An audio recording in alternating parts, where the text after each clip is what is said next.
മഞ്ഞിൽ പൂണ്ടുപോയ ആംബുലൻസ്, ഹൃദയാഘാതം വന്ന് ജീവനായി പിടയുന്ന രോഗി, അടിയന്തര സഹായത്തിനുള്ള എല്ലാ ഫോൺ ലൈനുകളും തകരാറിലായ രാത്രി. വാൾട്ടറിന് അന്ന് അവിടെ ഒരിക്കലും വണ്ടി നിർത്തേണ്ട ആവശ്യമുണ്ടായിരുന്നില്ല. കാരണം അത് അദ്ദേഹത്തിന്റെ റൂട്ടായിരുന്നില്ല.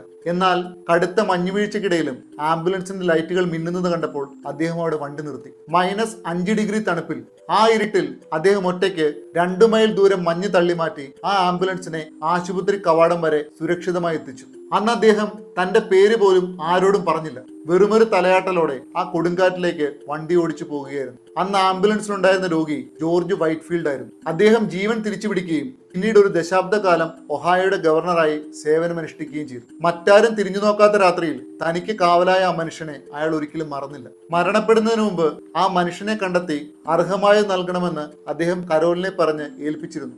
അവർ നൽകിയ കവറിൽ ഔദ്യോഗികമായ ഒരു സംസ്ഥാന പദവിയും പൂർണ്ണമായ പെൻഷൻ ആനുകൂല്യങ്ങളും അദ്ദേഹത്തിന്റെ വീട് നവീകരിക്കാനുള്ള പണവും ഉണ്ടായിരുന്നു. ആദരവ് നൽകുന്ന ആ ചടങ്ങിന്റെ അന്ന് രാവിലെ ഒഹായോയിലെ എല്ലാ ഹൈവേകളും 15 മിനിറ്റത്തേക്ക് നിശബ്ദമായി കിടന്നു. ഒരു സെനറ്റർക്കോ ജനറലിനോ വേണ്ടി ആയിരുന്നില്ല, മറിച്ച് മറ്റുള്ളവർക്ക് സുരക്ഷിതമായി യാത്ര ചെയ്യാൻ 19 ശീതകാലങ്ങൾ മഞ്ഞിലുരുകിത്തീർന്ന ഒരു സാധാരണ മനുഷ്യന് വേണ്ടിയായിരുന്നു. ബ്രൈറ്റും അവിടെ ഉണ്ടായിരുന്നു.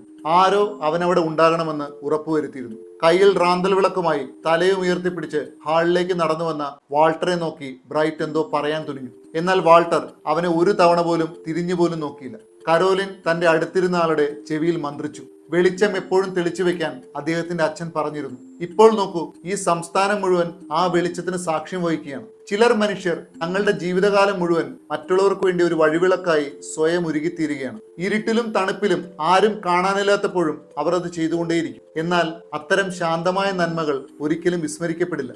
അതിന്റെ മാറ്റൊലി ഒരു നാൾ ലോകം അറിയുക തന്നെ ചെയ്യും. എല്ലാവർക്കും ശുഭദിനം. Thank you so much.